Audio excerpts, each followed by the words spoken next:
తమలపాకుల వల్ల అయితే చాలా బెనిఫిట్స్ ఉన్నాయండి. చాలామందికి పూజలో వాడతామని అయితే తెలుసు కదా! దానితో పాటుగా హెల్త్ బెనిఫిట్స్ కూడా చాలా ఉన్నాయి. అంటే ఇవి కొంతమందికి తెలిసుండొచ్చు, కొంతమందికి తెలిసుండకపోవచ్చు. సో, తెలిసిన వాళ్ళైతే స్కిప్ చేయండి. తెలియని వాళ్ళ కోసం తెలుస్తది కదా అని చెప్పేసైతే ఇది ఈ వీడియో చేస్తున్నాను. ఏంటంటే ఈ వింటర్ సీజన్ ఉంటుంది కదా! వింటర్ సీజన్‌లో మనకి త్రోట్‌కి సంబంధించినటువంటి రకరకాల ఇన్ఫెక్షన్స్ వస్తుంటాయి. జలుబు, దగ్గు కావచ్చు. అలాగే కొంతమందికి గొంతు బొంగురు పోతూ ఉంటుంది. కొంతమందికి అంటే గొంతులో తెమడ ఉన్నట్టుగా, కఫం వచ్చినట్టుగా ఉంటది. ఒక్కొక్కరికి అంటే ఒక్కొక్క రకమైనటువంటి త్రోట్ ఇన్ఫెక్షన్స్ వస్తూ ఉంటాయన్నమాట. సో, దాన్ని మనం కొంచెం వింటర్ సీజన్‌లో ఎక్కువ రైజ్ అవుతూ ఉంటాయి. దీన్ని ఎలా క్యూర్ చేసుకోవాలి అనంటే, తమలపాకులు మనం కొన్నిటిని తీసుకొని అంటే ఒకవేళ రోజు తాగాలి. రోజుకి 3 పూటలు కనుక తాగితే ఎవరికైతే డ్రై కాఫ్ వస్తదో వాళ్ళకైతే చాలా తొందరగా తగ్గుతుందండి. కాకపోతే 3 పూటలు తాగాలి. అలాగే మనం రోట్లోనే దంచాలది. మిక్సీ పట్టయితే తాగకూడదు. ఒక రెండో, మూడో తమలపాకులను తీసుకోవాలి. 1 ఇంచు అల్లం ముక్క తీసుకోవాలి. దాన్ని ఏంటంటే మనం రోట్లో దంచేసి రసం తీయాలనమాట. ఆ తీసిన రసాన్ని కొంచెం వాటర్ యాడ్ చేసుకుంటే ఏం కాదు. తీసిన రసాన్ని మనం ఒక గంటెలో చిన్న గంటెలో తీసుకొని పొయ్యి మీద ఒక 5 సెకండ్స్ అట్లా ఉంచేసి 5-7 సెకండ్స్ ఉంచండి.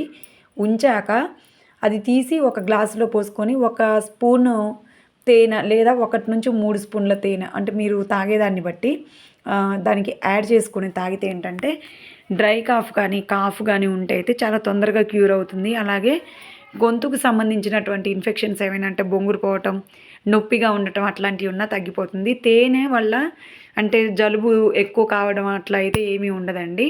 అది సహజంగానే మనకి యాంటీబయోటిక్ కాదులే గానీ అలా పనిచేస్తుందనమాట. అంటే మనకి ఆ ఇన్ఫెక్షన్ అయితే తగ్గిస్తుంది, రెడ్యూస్ చేస్తుంది. సో, ఖచ్చితంగా అయితే 3 పూటలు తాగాలి. ఒకవేళ కుదరదు అనుకున్నప్పుడు 2 పూటలు తాగినా ఏం లేదు. కొంతమందికి కాల్షియం తక్కువగా ఉంటుంది. సో, ఆ కాల్షియం తక్కువగా ఉన్న వాళ్ళేంటంటే ఉదయం ఒకటి అంటే పరిగడుపునైనా ఏం లేదు, నార్మల్‌గా అయినా గానీ ఒకటి తీసుకొని నార్మల్‌గా క్లీన్ చేసుకొని తింటే నమిలి మింగేస్తే సరిపోతుంది. రోజు తింటే ఏంటంటే తమలపాకుని నాలుక పగులుతుందనమాట.